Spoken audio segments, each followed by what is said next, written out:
Welcome back to Timeout with J and G. It's J over here, it's G over there.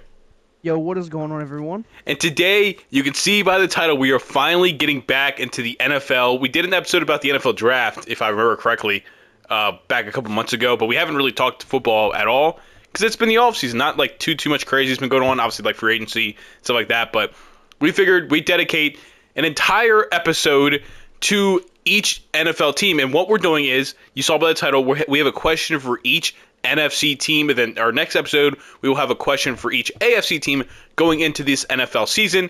And, I mean, come on, College Football 25 is taking over the world right now, so I figured I put my favorite team, the Penn State Nittany Lions, against Levi's favorite team, the Tennessee Vols, and we're just going to have that in the background so you can see Penn State whoop some ass while we talk about the NFL, right?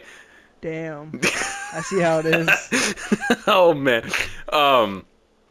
But yeah, like I said, so we each came here prepared with one question or like kind of thing to talk about for each team in the NFC, and we're gonna start with like let's be honest, the NFC North and the NFC East are probably gonna be the better two conferences out of the four, so we're gonna save them to last, and we're gonna start with the NFC South and the NFC West because they're probably gonna be the weaker two divisions out of the conference, as at least going into the season. That's what we predict. But before we get into that, is there anything you want to talk about? Like, how are you doing today? It's been kind of a rainy, shitty past couple of days here in PA. It's going good. It's better because the heat did go down, but like I said, Yeah. it was raining. But I'd rather take it being a little bit more cool and a little bit of rain because I don't even think it was really heavy rain all day. I think it was more just drizzling. But I'm pretty sure we're about to get hit with the remnants from the hurricane. Yeah, So that'll be fun.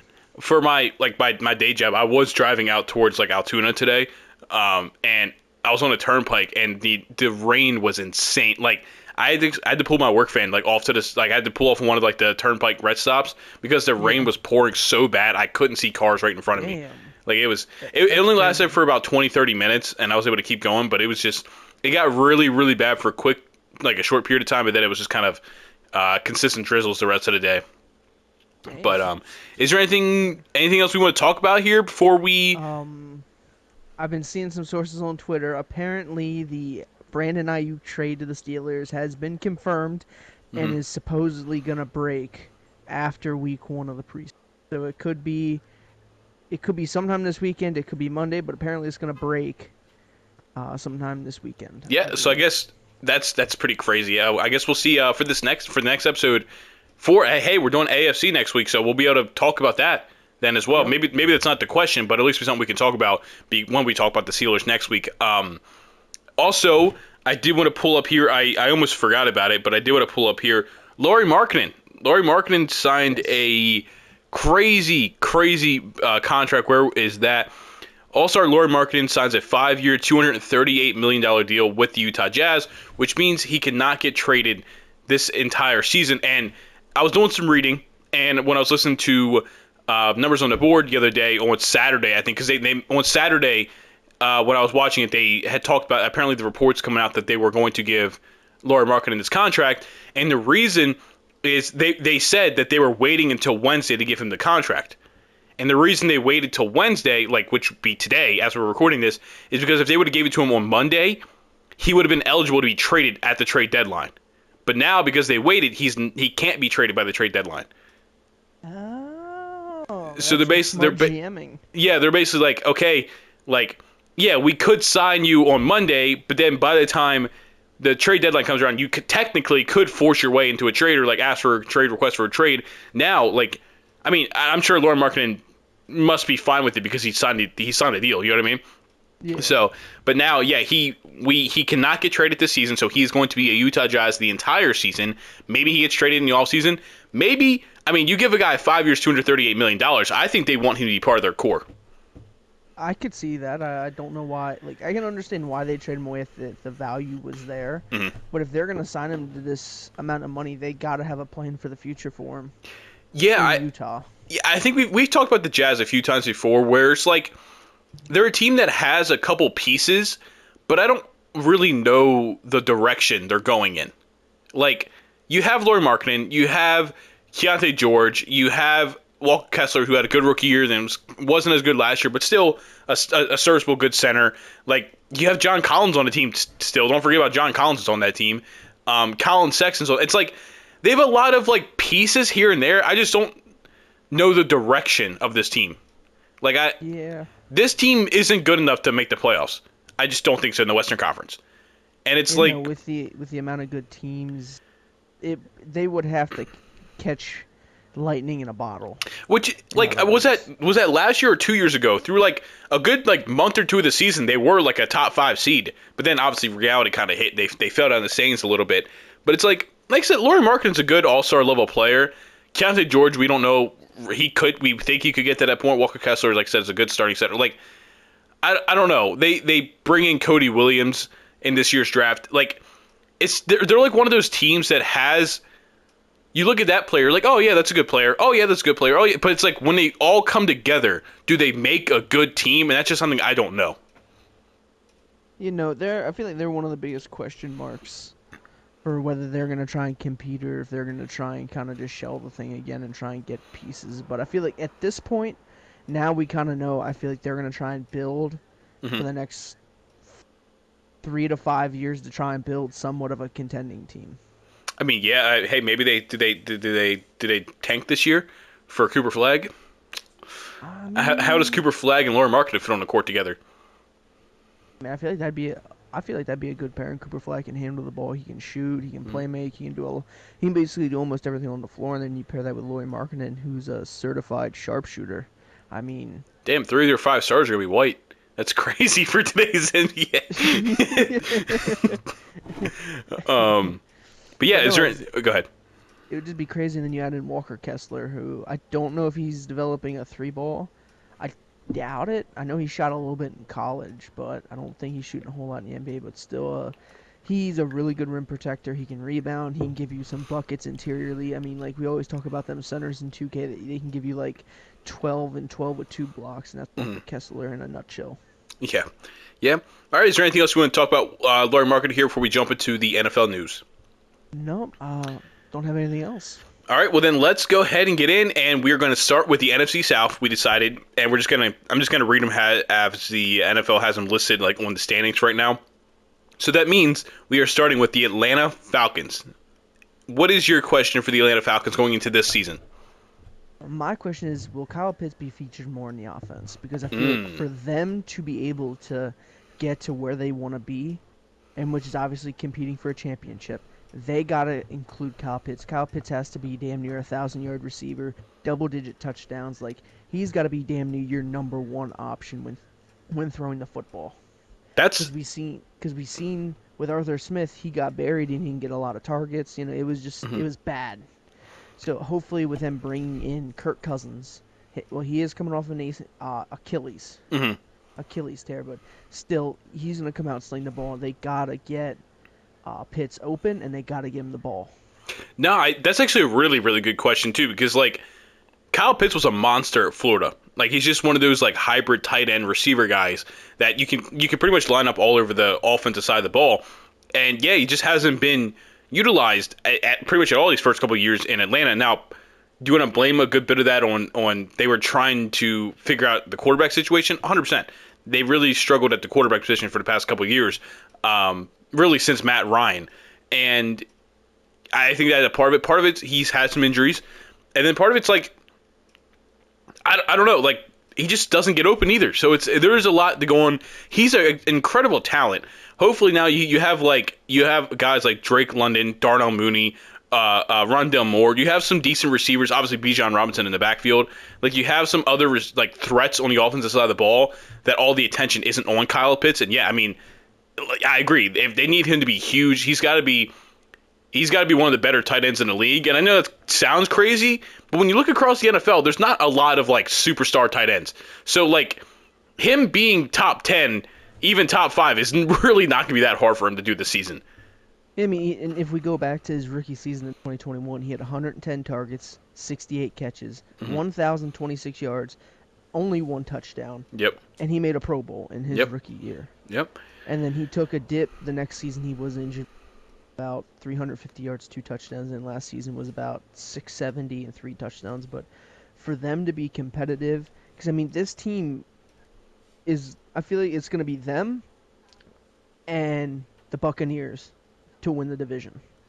And if they want to win the division and potentially win a couple playoff games, Kyle Pitts he's got to resort back to his rookie year and maybe even improve on that.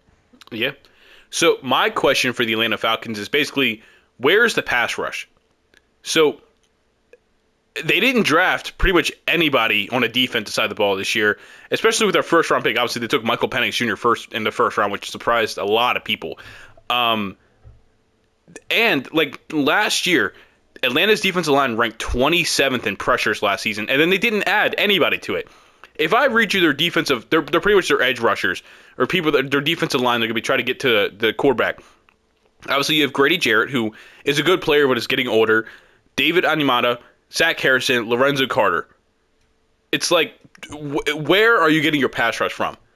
And we all know that's a big part of defense. Like you can have good corners, like you have AJ Terrell, you have guys back there and stuff like that. They brought in Kevin King, Jesse Bates obviously is a good safety, Mike Hughes.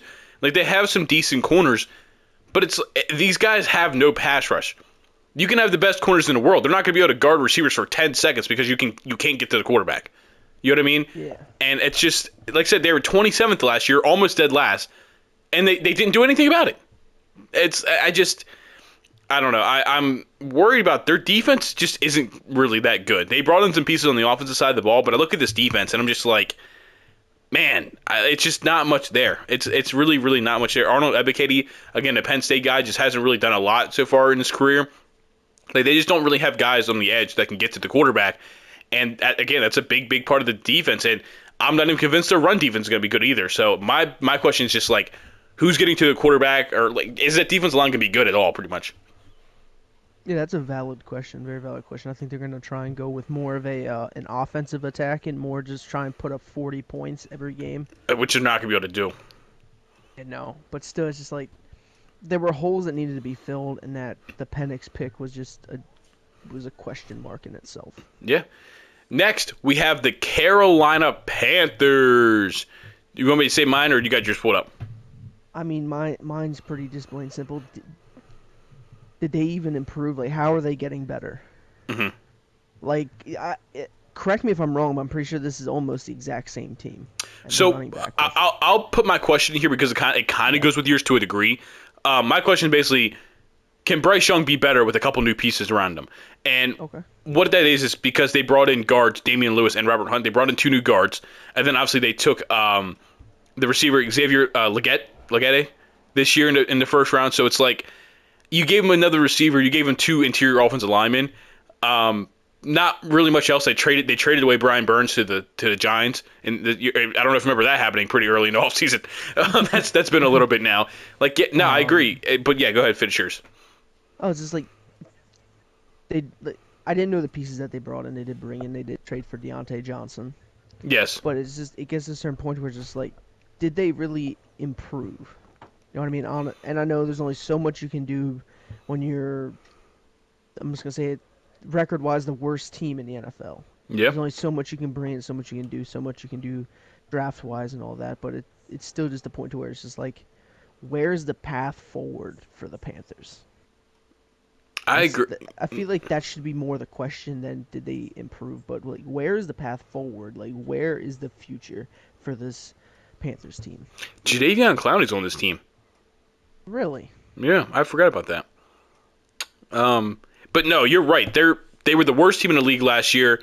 I guess, like I said, bringing in two offensive linemen is always going to be helpful because their offensive line was atrocious last year. It was awful, awful, awful. Bryce Young wasn't good, but I think you can put a lot of that too on just a bad offensive line. So bringing in 2 new guards should help with that. I mean, you still have to worry about your tackle spots. I mean, you have Ike Mekwonu, which you drafted 2 years ago, and you obviously that's a guy you drafted high. You hope can become your starting left tackle of the future, like Bryce Young's blind side.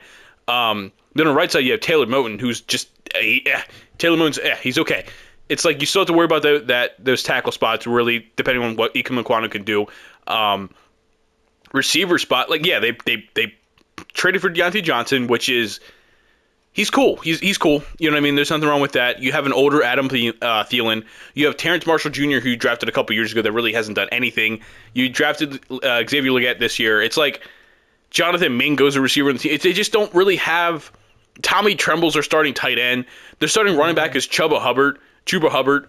It's like you just – I don't know. I guess technically they have Miles Sanders on the team, but I know he was hurt a lot last year. Like, this is a team that just doesn't really have a lot going for it. Like you said, they're not a good roster at all. And it sucks because obviously Alabama quarterbacks have their what's the word I'm looking for? Like, they just have the thing where Alabama quarterbacks are not usually good in the pros. It's just a thing that's been the case for a long, long time. Their stigma. Yes. But it's like, part of it's like, damn, how much of this, again, Bryce Young had his moments last year where he was really bad individually, but like, you look at this roster, it's like, what do you expect him to do? Yeah. A bad offensive line, really no options on the offense, like no threats on the offense, not a good defense. It's like, a lot of people wrote off Bryce Young after his rookie year. It's like, damn, look at this team, man. It is bad. It is very, very bad. It is not the best. I think their best defensive player is Derek Brown. Yeah, I mean, or a couple weeks of Shaq Leonard, if you want to do, or not Shaq Leonard, Shaq Lawson. No. Shaq Thompson. What the hell am I talking about here? Oh, man. Next. I mean, they do have a backup corner, Lamar Jackson. Hey, maybe the wrong one, but that's fine. All right, we'll jump to our next team. We have the New Orleans Saints. I feel like this is... the Saints are a tough one, in my opinion, but is like, for me, is it time to bring in a new head coach? Oh, okay. Because we've seen this since Sean Payton retired. Mm-hmm. Since Sean Payton left the Saints. We've seen this Saints team, and it hasn't been good. They've tried different stuff. They've brought in new quarterbacks. They've done what they can do. Is it time to just say goodbye and just bring in a new coach and new coaching staff to try and do something different here? Right. I know it's probably extreme, but most people say that the team starts with the coach. You know what I mean? If you don't have a good coach, then you're not going to put a good product out on the field. And I just don't know if I'm trying to forget the what is his name? I forget his name. Oh, you're talking about hold on, I have it right. It's Jesus Christ, why is it going to sit there with two? Oh my God, Dennis Allen. What, he's been there for what? What year did Peyton retire? He got there in 2022. Dennis Allen. He's been there for about 2-3 years now. Okay, and I mean, they've had some good years. They've had maybe a little bit of good years, but they haven't won the division, and this division is not the greatest. Yeah. I just don't know if he's the coach moving forward, and I feel like he's on the hot seat. If he doesn't do good this year, I feel like there's got to be a question on whether to fire him. Okay. My question for the Saints is, did they finally fix the trenches? And so basically, they drafted the Oregon State tackle Fuaga with their first round pick this year because obviously they drafted Trevor Penning. What was like 2 seasons ago they drafted Trevor Penning, or was that last season or what? But they drafted Trevor Penning, the other tackle, and he's had some injury history to start his career. Obviously, Ryan Ramczyk, their other tackle, he's had some injury problems his whole career. Like, their offensive line has been pretty shaky, so they bring in another tackle that they're hoping can help with that side of the ball. Obviously, again, one of the biggest things on any football team is having a good offensive line. Then they signed Chase Young. So Chase Young's going to be on that defensive line. And again, they haven't really had a pass rush in a long time. It's really just been Cameron Jordan. Like, they just really haven't had a good defensive line, good pass rush. I'm going to pull up here the depth chart just to make sure I'm not forgetting anybody, which I don't think I am. You're going to be looking at Cam Jordan. It looks like Nathan Shepard, Kalen Saunders. Obviously, Chase Young's going to be there, like Pete Warner, but he's not really an edge rusher. Like, it's still not a great defensive line, but bringing in Chase Young, who obviously has had his injury concerns for these first couple years of his career, but is still an unbelievable talented player, just so we can keep him on the field. And hopefully, I mean, that helps the defense. You know what I mean? Like we just talked about with the, what was the first team we did? The Atlanta Falcons. They had no defensive line, and that hurts your defense. Now you bring in a guy, again, like I said, Chase Young, you have to worry about health with him, but when he's on the field, he's a good player. So bringing in a new starting tackle, bringing in a new edge rusher, like I think, is this enough? Which I don't know if it is, but is this enough to like say, okay, we think we have our trenches figured out for the longer term? I mean, it's a possibility. And obviously we won't know till the game goes, but I feel like that the trenches on the defensive side, I feel like that could be a really good defense for the next couple years. Yeah, I absolutely agree. Absolutely agree. Next, we have the Tampa Bay Buccaneers. My question is, can Baker lead this team to another playoff push? Like we've seen Okay. what Baker can do, right? We've seen it last year and everything, but like, again, if this team is gonna kind of do what they did last year, try and get better, Baker has got to be he's got to be playing to the highest tier that he can. Hmm. You know what I mean? We've seen what Baker can do. I mean, he has Mike Evans, he's got Chris Godwin, he's got Kate Otten, he's got a pretty good offensive line. He has the tools, and he's got a pretty good defense. He's got the tools to win.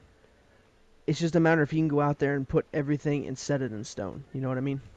Yeah, yeah. Baker's definitely had a strange. He's been a savior of two teams, kind of. Like he came into the Browns as a rookie and like eventually helped lead them to the playoffs and kind of like turned around the Browns franchise for a team that struggled for a long, long time. And then obviously the Buccaneers had to deal with their post Brady era, and they were trying to figure out their quarterback situation. Yeah, he came in and played pretty well last year, and kind of earned himself a contract or another chance to start for a team. And do I think Baker Mayfield's the long term solution for these guys?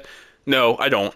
I just I don't know if it's anything against Baker personally. I just don't. I don't know if he's what am I trying to say here? Like, if I think of NFL quarterbacks that it's like, if he's my starting quarterback, I feel confident. Baker Mayfield's not on that list of quarterbacks. I got you. He's just not. Like, he's not bad by any means. Like, I think he could be a good, like, he's a good standing quarterback. I just don't think he's your take me to the Super Bowl type of quarterback. And obviously that's the Buccaneers' goal when you have a lot of offensive pieces around them and stuff like that. So yeah, I don't know. Like, yeah, there's a very good chance Baker comes out and has another very good season and they make the playoffs in this division. But I don't know. I'm afraid he might have caught lightning in the bottle a couple times, and it's just not who he really is. My question for the Buccaneers is actually kind of similar to what it was before with the Atlanta Falcons. It's basically just where would the pass rush come from? Last year, the Buccaneers were 26th in pressures. The Falcons were 27th. Buccaneers were 26th. And the guy that led them in pressures last year with 56 was Shaq Barrett, who they let go and then he retired. So they had two good rushers last year, which was Shaq Barrett and then obviously interior Vita Vea. But he's like a defensive tackle, so you're not getting as much edge rushing from him as you are more like run stopping, just kind of mucking stuff up in the middle of the offensive line, defensive line. So it's like, then you look at their team, it's like on the edge they got not a lot at all, man. Like you had Joe Tryon Shanika, however you fucking pronounce that, but like he hasn't been great since coming into the league either. Like Logan Hall, William Goldston, Greg Gaines, Vita Vea, Cage Cansey. So it's like, again, they're another team where it's like they just aren't going to get to the quarterback. It doesn't matter how good your linebackers or your defensive backs are if your defensive line cannot get to the quarterback. Yeah. And it's just, I don't know. Like they don't have anybody. They don't have anybody that I feel like. Nobody, obviously Vita Vea again, but like they have nobody coming off the edge where it's like, oh shit, we had to double team that guy. You just don't. You just don't. I mean, Joe Tryon might get a couple plays here and there where it's like, oh shit, that's a good, but like consistently, it's just not there. It's just not there. So I don't know what they're gonna do. I don't know what they're gonna do. Their defense line is pretty rough. Yeah. So what team are we on to next? So that is the NFC South. We got them bitches out the way. Next, we're going to go to the NFC West, and let's start with the Arizona Cardinals. Arizona Cardinals. My question is, are they going to try and force feed Marvin Harrison Jr. fast and early? Okay. You know people still can't buy his jerseys? He still hasn't, like, signed off on that shit? Yeah, crazy. But, I mean, hey, if he doesn't want to sign it, he doesn't technically have to sign it. I mean, that's true. But still, it's still crazy, but are they going to try and force feed him? You know, get into the passing game often and early and try and get that passing game going and try and get that chemistry between him and Kyler Murray going. I mean, I feel like it would be good to get him some touches and get him in a groove start the season. But it's just a matter of who else do they have at wide receiver?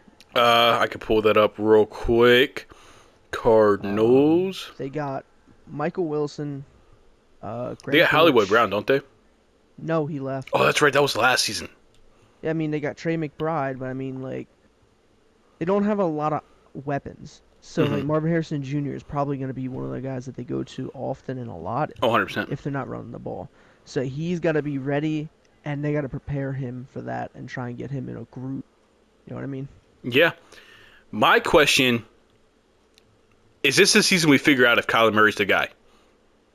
Ooh, that's a good one. So they drafted Marvin Harrison Jr. They bring in left tackle Jonah Williams. So they try to help the offensive line a little bit, bring in the best, a lot of people consider the best receiver in the draft. Kyler Murray last year, and again, this PFF grade shit is not, don't take it to gospel, but I'm using it as an example in my case here. He had a 70.8 PFF grade last season, which was 24th among eligible quarterbacks, which obviously isn't good. You look at his last 2 years. Let's see, 2023, this past year, he played in 8 games, went 3-5, had about 1,800 yards, 10 touchdowns, 5 picks. Last season, played in 11 games, went 3-8, had about 2,400 yards, 14 touchdowns, 7 picks. Then the year before that, 2021 was better. 14 games, 9-5 record, 3,800 yards, 24 touchdowns, 10 picks. But it has been 3 years since we've seen a good version of Kyler Murray. And again, I understand that it's had some injury problems. But still, as a starting quarterback on the team, injury problems are a big that's a big deal. That is a big deal if your starting quarterback cannot stay on the field. That's Absolutely. So it's like you have to, like, I can understand maybe for like one season where it's like, he was hurt that year. It's like you can deal with that. But if it's getting consistent, like, it doesn't matter. It can be Tom Brady. If he's only playing half his games, you're going to be great for half those games. But other than that, you're not. And then even when Kyler Murray's playing, they haven't been good the past couple of years. But again, not the best roster. It's just like, I do like Kyler Murray. I think he has the tools to be a good quarterback in this league. I mean, we've seen it. He's had a couple good years in his young career. I don't know. I think this is a big year for him. If he has to stay healthy, if he has another half season because of injuries, I think you're really gonna be looking. There was talks before this, like going in last year, if Kyler Murray was the guy, and then like he had a good stretch of games, and it's like, I don't know. I think you have to worry: is he gonna be reliable enough to stay on the field? And it's just, honestly, if we want to win a championship, obviously, which is the goal in the next couple of years, you bring in a good left tackle, you bring in a stud receiver out of the draft. Can Kyler Murray elevate this team? Can he elevate this team and can they win with him? Yeah, I mean, I feel like he can. Mm-hmm. You know, as long as he stays healthy, which is always an iffy thing with injuries. But if he can stay healthy, I feel like he can level this team up in a way. Hey, we'll find out. Yes, we will. We'll find out pretty soon too. Yeah. Next, we have the Los Angeles Rams. So, Aaron Donald retired. Yep. And so my question is what is the defense going to do without Aaron Donald? You know what's funny? My question is literally, what does the defense look like without Aaron Donald? I mean, because they lost probably the greatest defensive tackle to ever play the game. Whew, I mean, hey, I can't even. I don't know. Yeah. Arguably the greatest defensive tackle to ever play the game. He was constantly getting double teamed and triple teamed. Like, he was a wrecking ball in his own right, and now he's gone. How do they fill that? You know what I mean? Like, what are they going to do in coverage? You know, are they going to send more blitz? Like, they got to do something to try and... Because this is a big hole that was filled. That was opened up. And they got to try and fill it, whether it's with blitzes or doing this or that, or just trying to get two people to fill that role. It's just... They did draft... Remember, they did draft the edge rusher, Jared Verse, and then the defensive, like, interior defensive tackle, Braden Fisk. So they did draft two guys on the defensive line to try to help, but yeah, they're not gonna even them two together aren't gonna compare to what Aaron Donald gave them.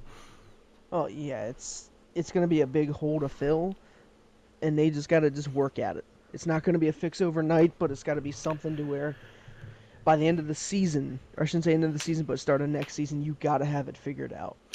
Their defense is not good. I mean, that's the bottom line. They haven't been, their defense hasn't been good in the past couple of years, honestly. It's just Aaron Donald kind of masked a lot of that because of how great he was. Mm-hmm. And even the past year or two of Aaron Donald was good, but it wasn't the like superstar Aaron Donald we had grown accustomed to over the past 10 years or so. But he's getting older. It's understandable. But it's like, I just don't look at this defense and I see a lot of, like, maybe Ernest Jones could kind of be something. Byron Young could maybe be something. Kobe Turner maybe. Bobby Brown maybe. Obviously, there are two young guys, Jared and Braden. They brought in Trey White from the Bills, who, like, okay, he's going to be a good corner, fine. But, like, again, like I said about these other teams, it doesn't matter how good of a corner are. If you have to guard a receiver for 10 seconds, it don't matter. You're not going to be able to do it. Yeah. You know what I mean? They brought in Cam Curl from Washington, who's a okay safety. Like, this defense is not good, and now they lost pretty much their only competent rusher.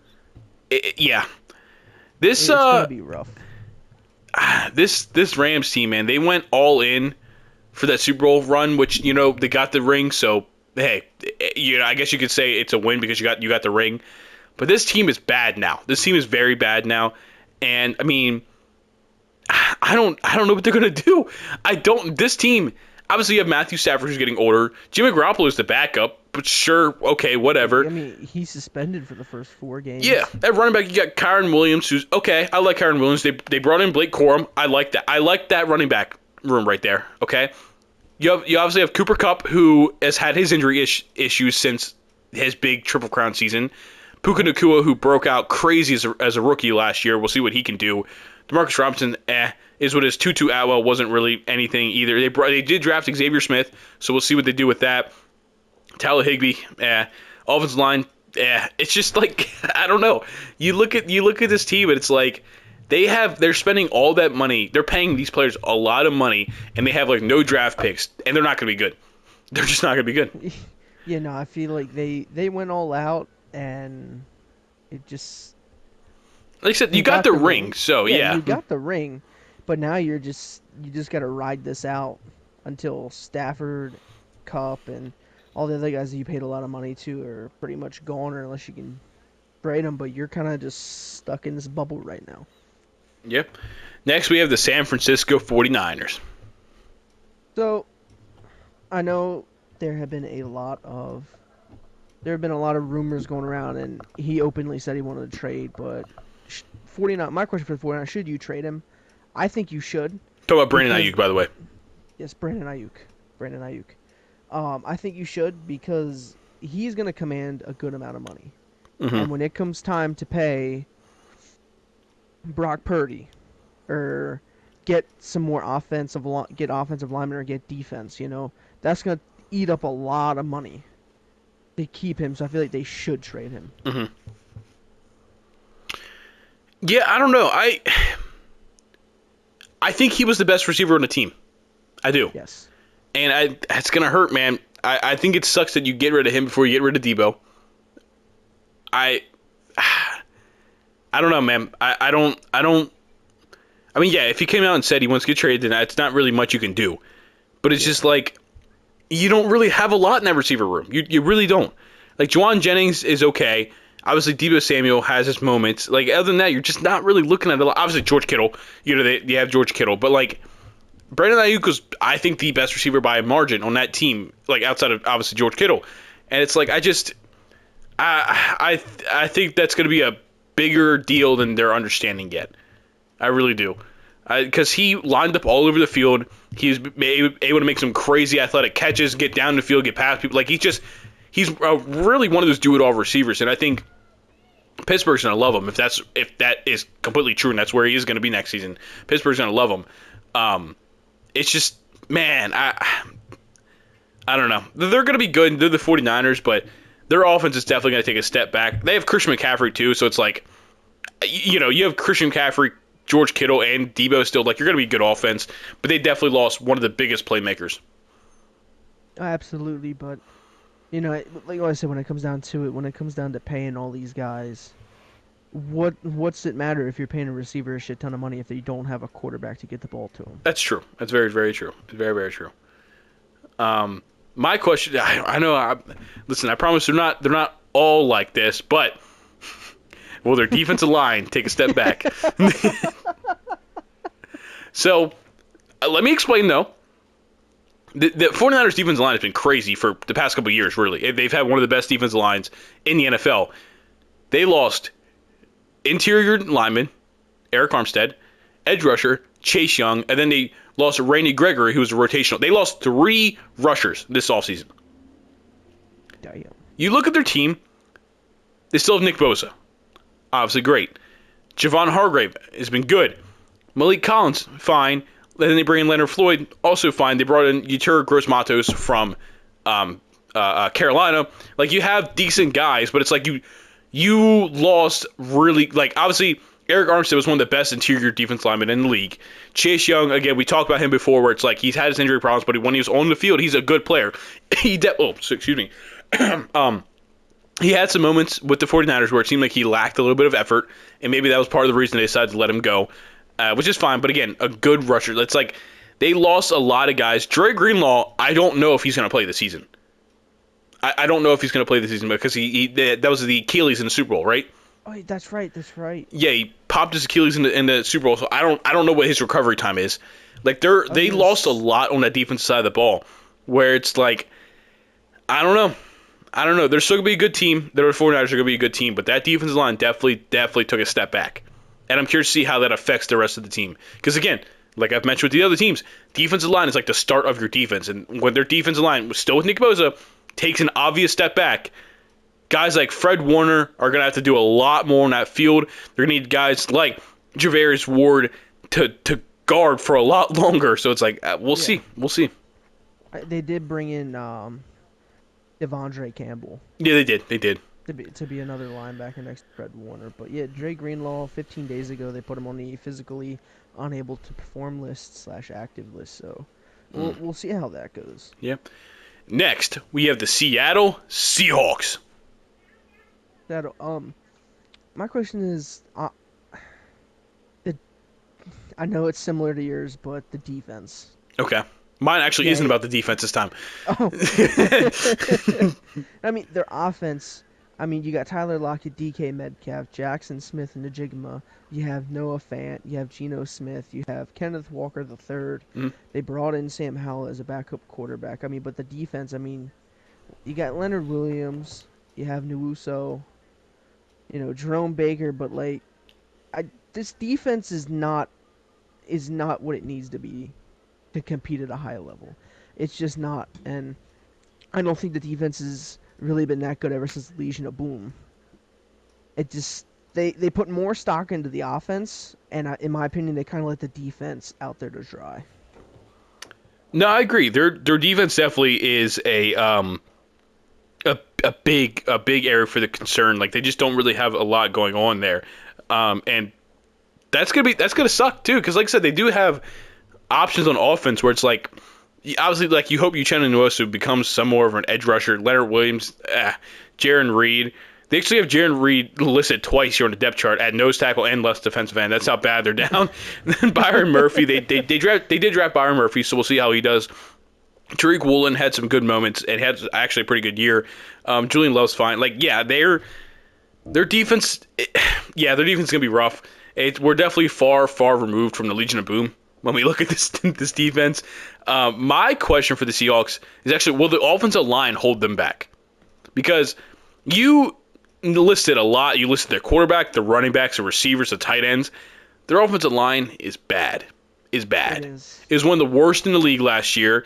And on top of that, they let Damian Lewis walk to Carolina. They're one of their better offensive linemen, their guards. They let walk to Carolina. So it's like, damn, they just got worse. Charles Cross, as a rookie last year, wasn't very good. Abraham Lucas wasn't very good. Connor Williams, I know him very well as a Cowboys fan. He's not very good. It's just their offensive line is not good, man. They're not good. And yeah, it's cool having Geno Smith become this good quarterback all of a sudden. It's cool having a really good dynamic runner and Kenneth Walker, good receivers in DK, Tyler Lockett, Laviska Shenault, Jackson Smith and Jibba, Noah Fant.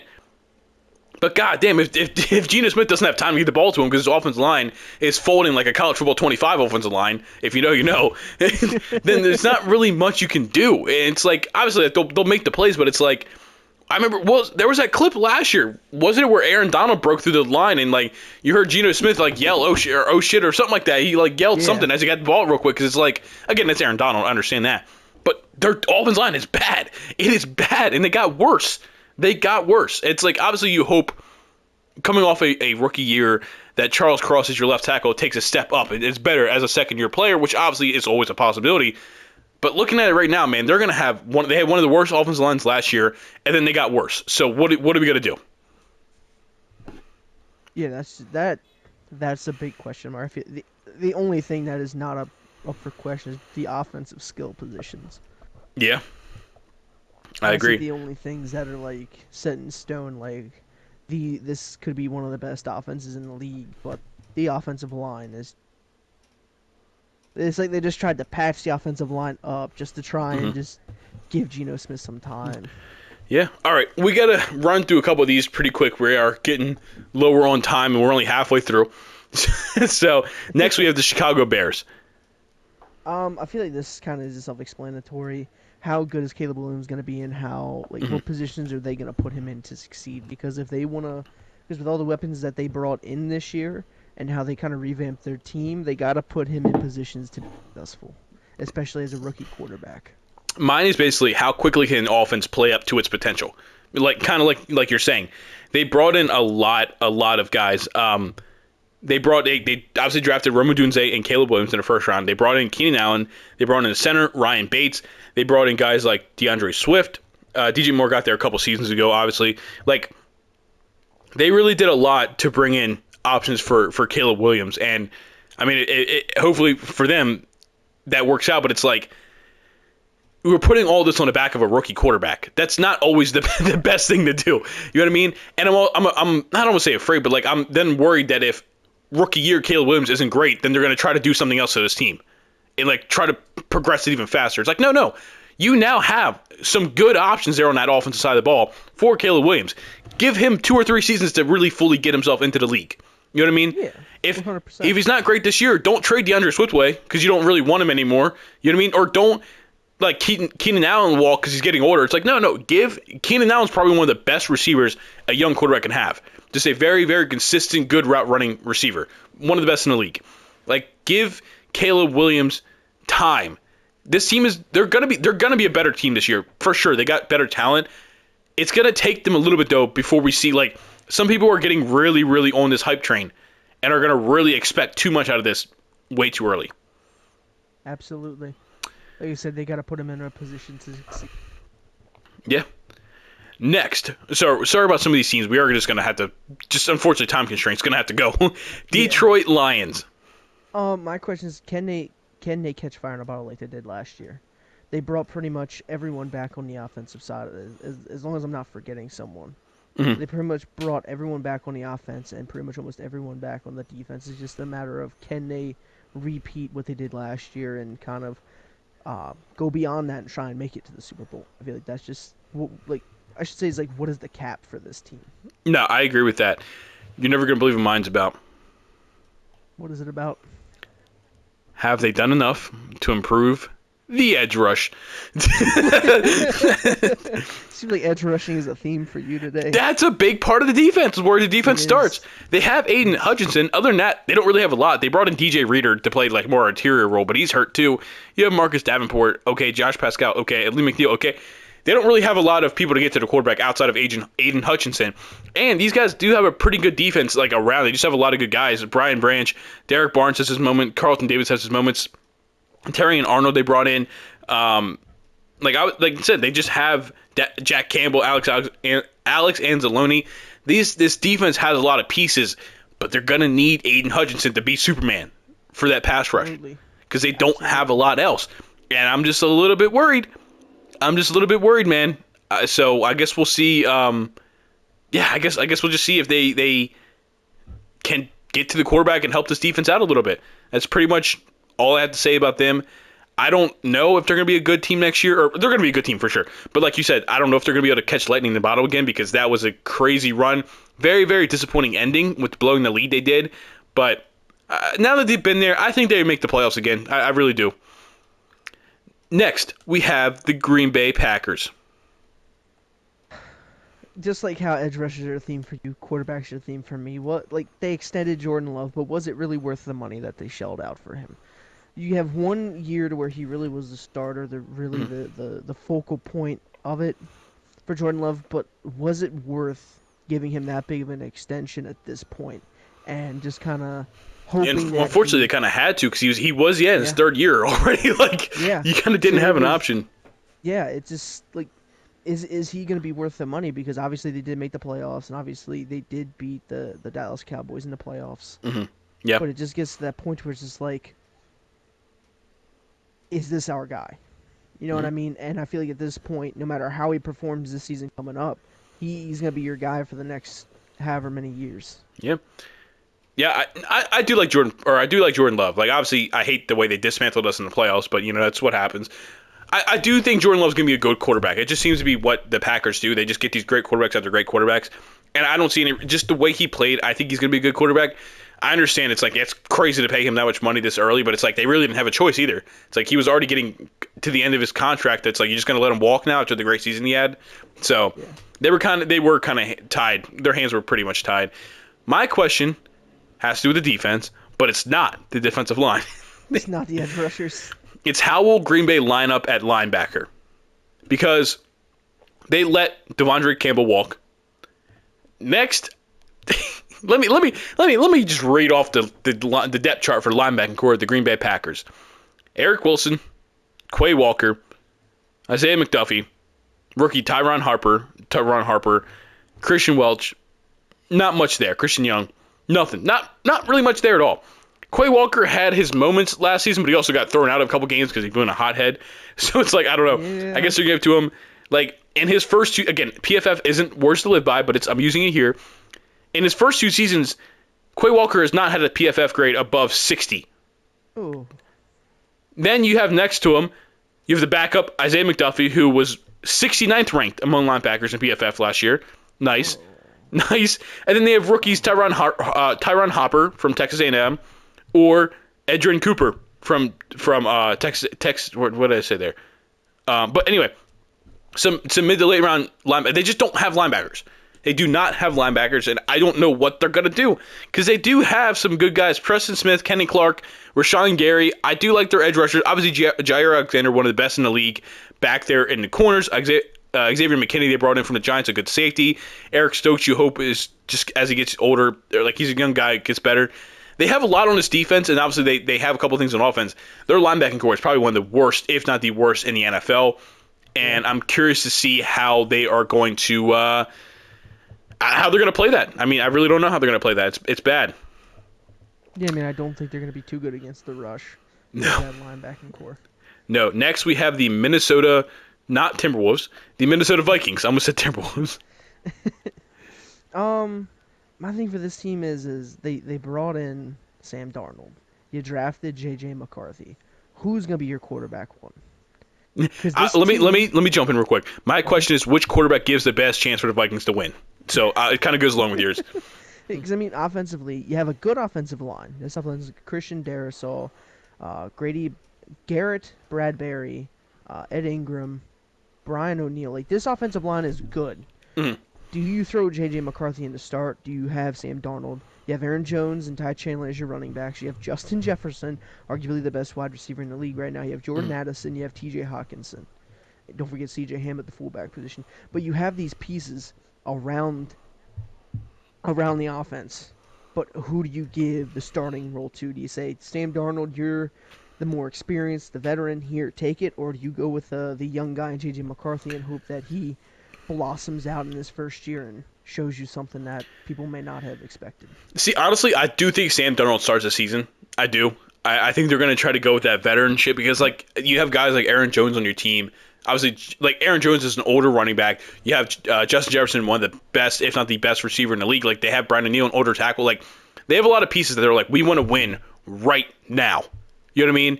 And what I'm going to say is, I think they gave the nod to Sam Darnold just because he is a veteran, quote unquote, in this league. I don't think Sam Darnold makes it past week 6. I think, honestly, whether it be because they're 2-4 and he sucks, they're going to put J.J. McCarthy in, or They're going to have to be bad. If they're winning, if they have 4 wins by week 6, I don't think they bench Sam Darnold because they're like, we're just not going to screw that up right now. We put in a rookie quarterback. If they get off to a slow, they might not even make 6 weeks. They want to win this division. They do. They have the Packers now. Obviously, every team in this division is going to be good. So it's like we want to make the playoffs. If we get through week 3 and we're 0-3, we are pulling his ass out. We're putting JJ in. Maybe it doesn't make us better, but it's like, damn, we're not going to just waste a season then. You know what I mean? Yeah, there's no point wasting a season with all the pieces that. Exactly.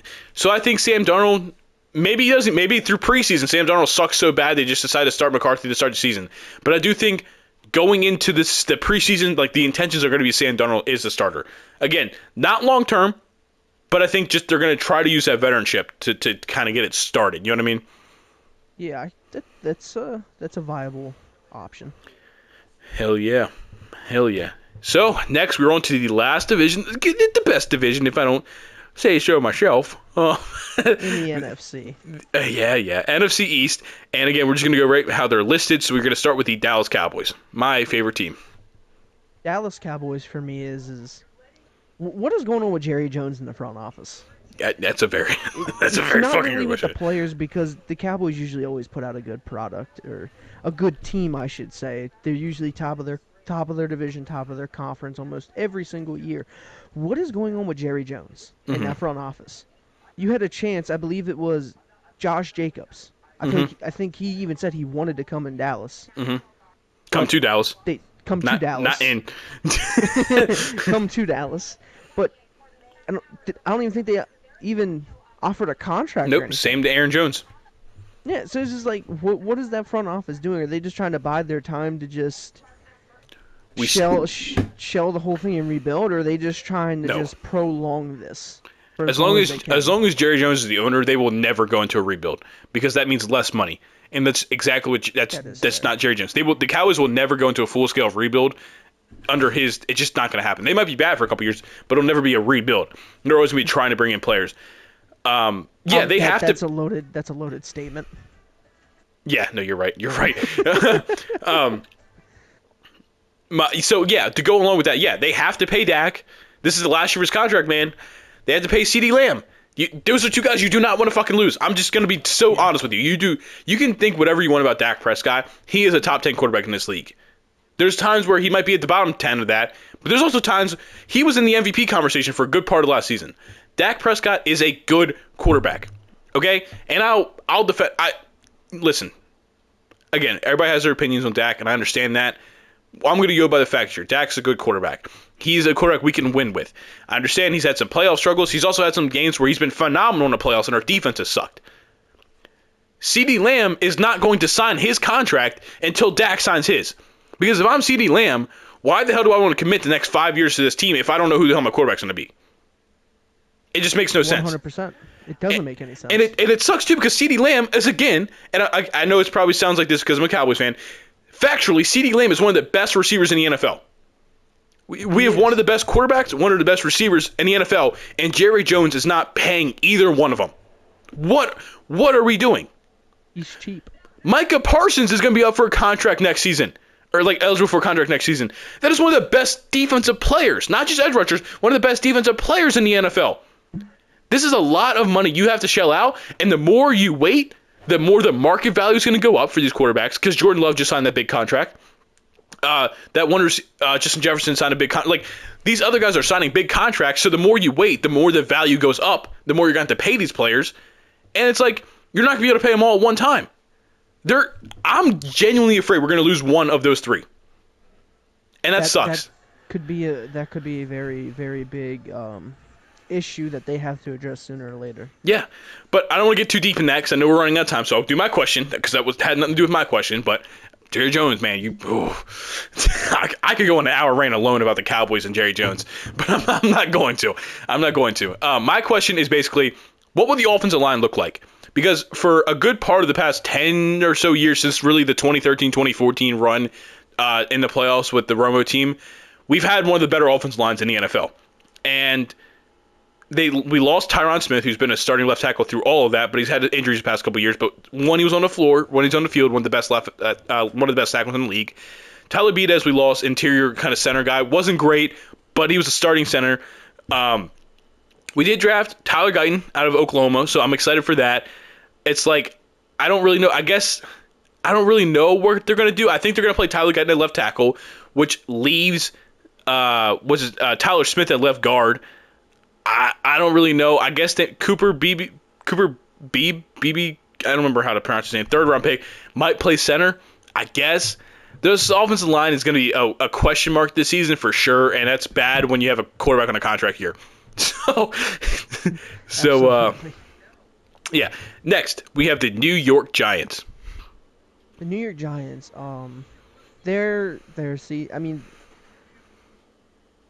they don't have I'm gonna be honest, on this offensive side of the ball, they don't have a lot. I mean, they drafted Malik Neighbors. Daniel Jones is still making a shit ton of money for whatever reason. Mm-hmm. They brought in Devin Singletary. They have a couple good offensive linemen, but this offense is just bad. Yeah, my question is basically, is Daniel Jones the answer? Which I already know it's no, but it's like, how long is Daniel Jones going to be the quarterback of this team? Like, you just signed the contract in 2023, so it's like you have a while, but you just got to, I don't know. They signed Drew Lock, which I don't know if that's ever going to press Daniel Jones because neither one of them are good. So, like, I don't know. This Giants offense, like, they have pieces on their offense. They just do not have the quarterback for it at all.